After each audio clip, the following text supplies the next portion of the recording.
Children, we have learned about the major relief divisions of India in the previous class, especially first major relief division, Himalayas, was learned in the previous class, and we have learned that there are three divisions of Himalayas. The first one is Greater Himalayas, and the second one is Lesser Himalayas, and the third one is Shivaliks. We have learned about Greater Himalayas that the average elevation of Greater Himalayas is 6,100 meters with the average elevation, and they have the most highest ranges and peaks are there in the Greater Himalayas, and these Greater Himalayas are also known as Himadri, and these Himadri ranges are the sources of perennial rivers. I think you know well that what are perennial rivers, which rivers are called perennial rivers. Perennial rivers are nothing but the rivers which flows continuously throughout the year. Why? Because in the Greater Himalayas there are so many huge glaciers which are the sources for the rivers which are originating in the Greater Himalayas. These rivers are fed by the glaciers and they are flowing continuously throughout the year.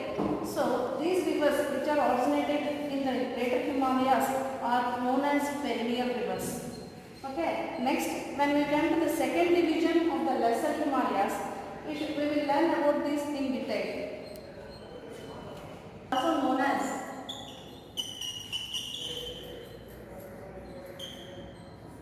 Himachal.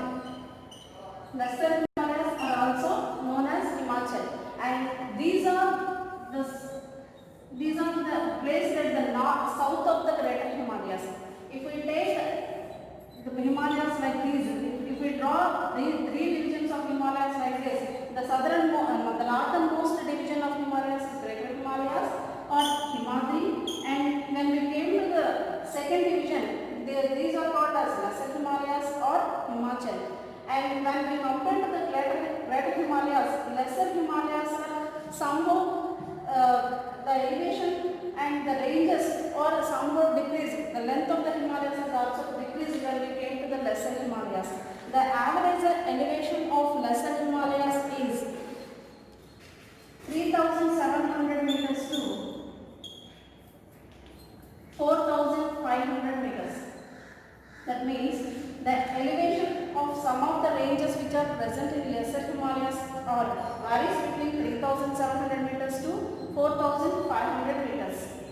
Okay, and these are mostly rugged relief. These are mostly comprised of rugged relief. Rugged relief means there we can find so many ups and downs in these mountain ranges, and here we can find evergreen forests. Evergreen forest. As the name senses that evergreen means the forests which are present in the Lesser Himalayas are always be green. Why? Because these in the ranges of Lesser Himalayas, the forest area is watered by the rivers which are originated in the Greater Himalayas, and these are, as we said, these are perennial rivers.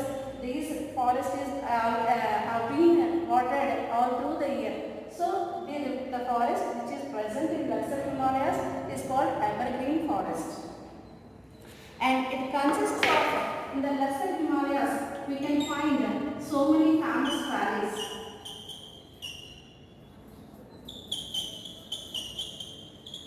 Kashmir, Kangra and Kulu, which are present in Himachal Pradesh, are the famous valleys in the Lesser Himalayas, and these are attracting more tourist people to the Himalayas, and we can find most hill stations here. The famous hill stations which are present in Lesser Himalayas are Simla, Nainital,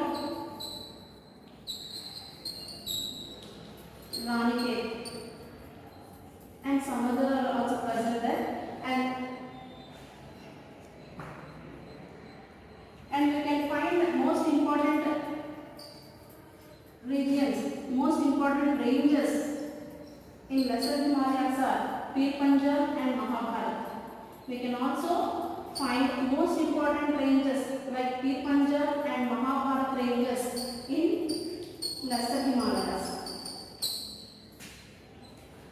So again, when we recollect this about Lesser Himalayas, Lesser Himalayas are also called as Himachal, and the average elevation of these Himalayas these ranges are 3,700 meters to 4,500 meters, and we can find the ranges mostly rugged relief, and we can find most evergreen forests here as they are fed by the perennial rivers, and we can find most famous valleys in India like Kashmir, Kangra and Kulu, and the hill stations Simla, Nainital and Ranigate. And there are so many important ranges like Pilpanjar and Mahabharata ranges are also confined in Lesser Himalayas. The third division of Himalayas, which are known as Shivaliks. Shivaliks are the southernmost division of Himalayas, which are very nearer to the Indo-Gangetic plain, and we can find very less elevation in the Shivaliks. And when we came to know about the Shivaliks, Shivaliks are the south to the Himachal. And we have to mention the direction of the Shivaliks. They are situated in the south of the Himachal. You know that Himachal are nothing but Lesser Himalayas.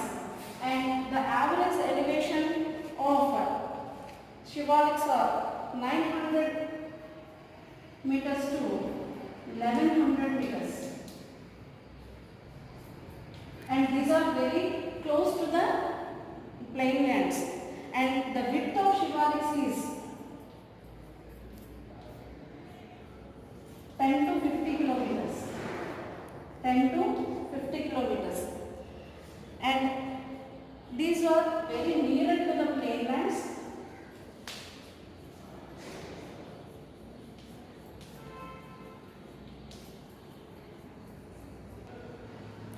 And we can find so many ranges in Shivaliks. Shivaliks are Shivaliks are overall name, but these Shivaliks are known with different names in different regions. They have given different names in different regions. Okay, Shivaliks is the overall name of the third division of Himalayas, but these Shivaliks are known with different names in different regions, like Jammu Hills in Jammu region, Kachar in Assam,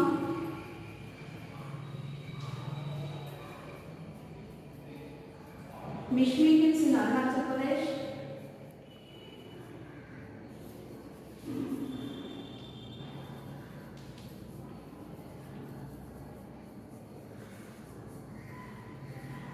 etc. So these Shivaliks are known as the different names in different regions: Jammu Hills in Jammu region, Kachar in Assam, and Mishmi Hills in Arunachal Pradesh. And these Shivaliks are also acting as eastern boundary of India. These Shivaliks are also acting as eastern boundary of India. These Shivaliks are separating Indian territory with the other neighboring countries. Okay, and these Shivaliks are regionally known as in eastern states. These Shivaliks are known as with the different names called Dehra. These Shivaliks are known as with a name called Purvanchal in eastern states. Okay, so thick gravel and alluvium. As the rivers which are coming from greater Himalayas and the lesser Himalayas which are passing through those ranges, these carries some thick gravel and alluvium which are very useful or which are very fertile to grow the plants and for agriculture also.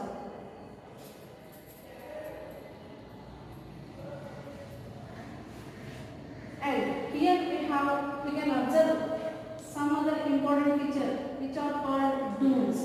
Dunes are nothing but the valleys which are lying between lesser Himalayas and Shivaliks. The valleys lying between lesser Himalayas and Shivaliks are known as dunes. We can find so many prominent domes here in the Shivaliks especially. They are Dehradun, Kotli Dome and Patli Dome. These are also famous tourist places which are attracting more people. And Himalayas ends with Brahmaputra Valley. Himalayas ends with Brahmaputra Valley.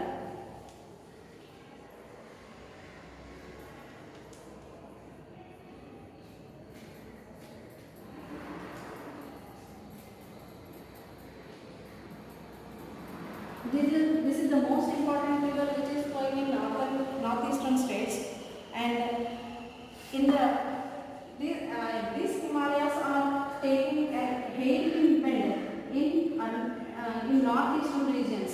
In the northeastern region, these Himalayas are taking a hailpin bend.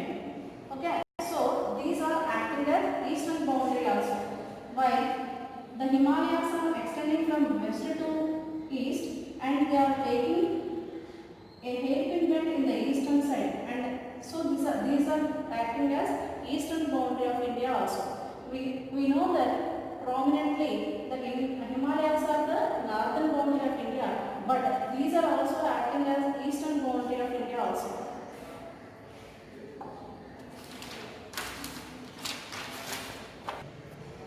In the northeastern states, Shivaliks are also known as Purvanchal. These Purvanchal hills are also known with different names in different regions. Those are Pattai Hills, Naga Hills, Mizo Hills,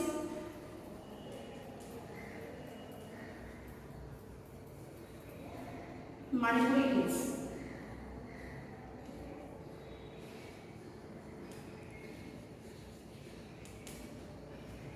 In the northeastern states, Purvanchal hills are known as with different names called Pattai Hills, Naga Hills in Nagaland, Mizo Hills in Mizoram, and Manipuri Hills in Manipur. So, when we came to the Shivaliks are known with the different names in different regions, like as we earlier said, Jammu Hills in Jammu region, Mishmi Hills in Arunachal Pradesh, Kachar in Assam, and which are known as Purvanchal are also having separate names like Pattai Hills, Naga Hills, Mizo Hills, and Manipuri Hills. And now, when we will learn about the importance of Himalayas. Himalayas are the most important feature of India. These are providing the entire atmospheric conditions to the India. Why? Because these are the providing monsoon winds and also summer rains to the India, and these are like barriers which are for the cold winds which are coming from Central Asia. And because of the Himalayas, the perennial rivers are originating, and these perennial rivers are bringing so much of silt and bringing gravel and alluvium, which are making the Indo-Gangetic plains very fertile, and these are the sources for making the entire North India as a fertile one. Next, the importance of Himalayas. These Himalayas are very crucial in deciding the climatic conditions of India, and these are acting as barriers from the cold winds which are coming from Central Asia, and these are the sources for summer rains and monsoon type of climate, and these Himalayas are sources for the perennial rivers, and these Himalayas, because of the perennial rivers which are flowing from Himalayas, are bringing a lot of silt to the plains, Indo-Gangetic plains of India, and making the entire landmass into a fertile one. Okay, these are the importance of the Himalayas. If Himalayas are not there, the entire Indian landmass would have been a drier one, or it will turn into a desert. That is the most important feature. What we can say, if the Himalayas have not been there, we have to suffer a lot without water, and we have to miss a great plains which are called as Indo-Gangetic plains. So, the prominence of Himalayas is not only in the physiographical region, and they are acting as the most as they have most rugged relief, these are acting as a barrier from our neighboring countries, which are protecting us from other neighboring countries to enter into the country. The second major physiographic region is Indo-Gangetic Plains.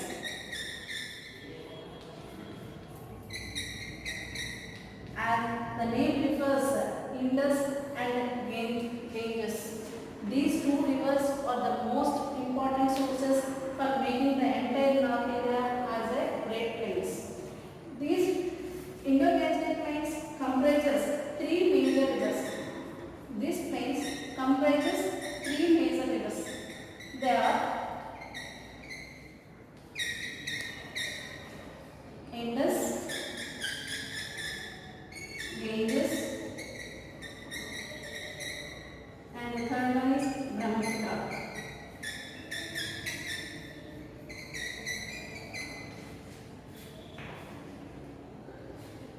And before the Himalayas, formation of the Himalayas, this plain was a shallow land, which is it is a shallow land. Because of the Himalayas, these plains are filled with great alluvial and silt deposited by the rivers, and this turned into a great plains which are having most fertile lands. And Indo-Gangetic plains can be divided into three parts. Indo-Gangetic plains can be divided into three parts. They are western part, central part, and eastern part.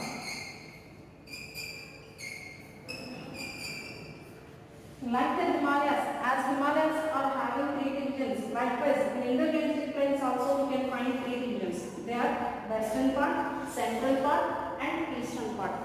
The entire western part is given water by the sources of Indus River. Indus River is providing water to the western part. The Indus is flowing through Pakistan and in India. Indus River originated in the Himalayan lakes like Manas Sarovar. Most of the Indus River is flowing in Pakistan. That is 80% of Indus River is flowing in Pakistan, and the 20% of the Indus River is only flowing in India.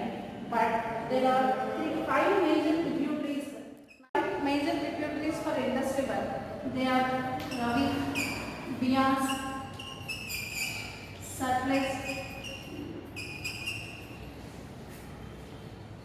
Jhelum, and Chenab. These are the five tributaries that comprising Indus River. They are Ravi, Beas, Satluj, Jhelum, and Chenab. These rivers are flowing partly in the Punjab and Haryana.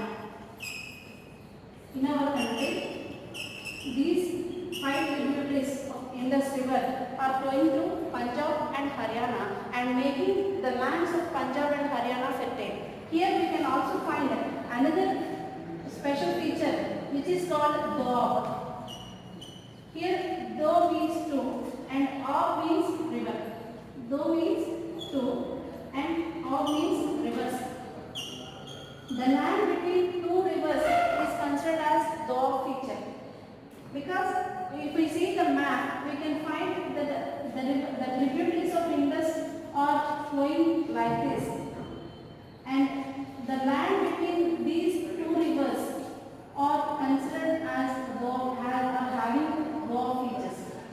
Because while flowing these rivers, these are depositing silt and pebbles and some gravel in these areas and making these lands very fertile. And when these rivers are flowing from Punjab and Haryana, this feature makes the lands in Punjab and Haryana fertile. And even though the major portion of Indus River is in Pakistan, in India also we are having some benefits of these rivers.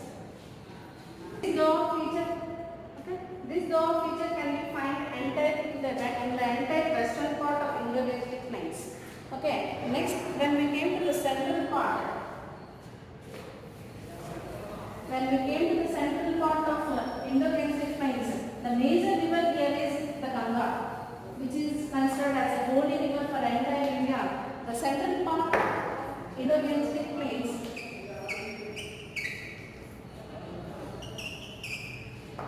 in the central part of Indo-Gangetic plains, Ganga river is the most important river. It comprises so many tributaries here. We can find the Ganga river from Bhagar to Teesta.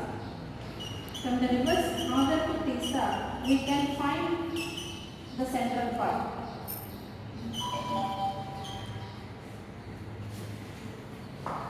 Okay, this Ganga river is flowing through Uttar Pradesh, Bihar, partly Haryana, in some parts of Haryana, and Jharkhand and West Bengal.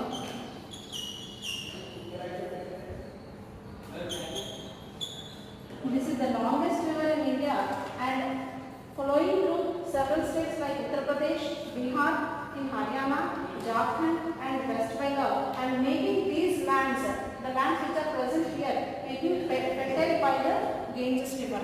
And we can find some other major rivers here also.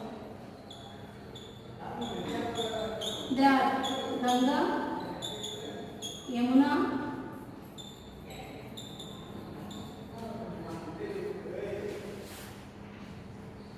and tributaries like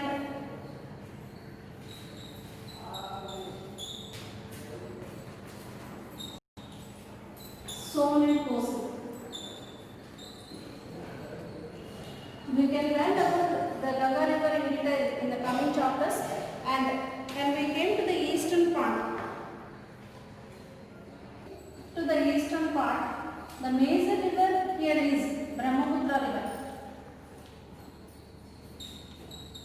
Brahmaputra river is the most important river in the eastern part, and it is bringing so much of silt and depositing so many pebbles and alluvial soil in the regions of Brahmaputra valley regions, and this is mostly flowing through the northeastern part of India. This Brahmaputra river is entering into the northeastern India and making those lands very fertile. The Himalayan rivers, which are flowing from the valleys, are bringing so much silt and alluvial to the regions of eastern part and making those lands very fertile. We can find these lands at the foothills of Shivaliks. At the foothills of Shivaliks, we can find the eastern part of Indo-Gangetic plains. And these are also parallel to the Shivalik ranges. And here we can see another important feature is Bhabar.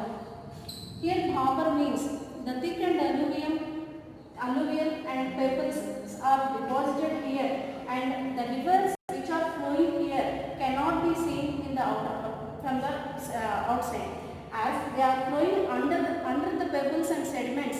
We cannot find rivers here clearly, but moving some other parts or moving forward with along these feature, which is near the foothills of Shivaliks, we can find the region called Terai. Here Bhabar means, because the feature Bhabar refers to that the small rivers and streams flow underground through Bhabar and reappear in lower areas and form a swampy and marshy region called Terai. In the Bhabar regions, we can find that the rivers are flowing through the small pebbles and they are not visible to the people, which we cannot see in the surface of the earth. But these rivers flow through these pebbles and reappear in lower areas. When we go to the lower areas, we can find a swampy and marshy region which is porous in nature.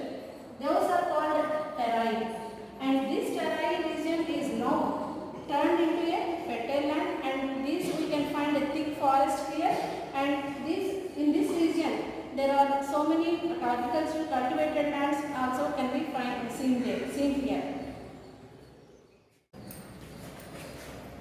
Let us try to answer the questions.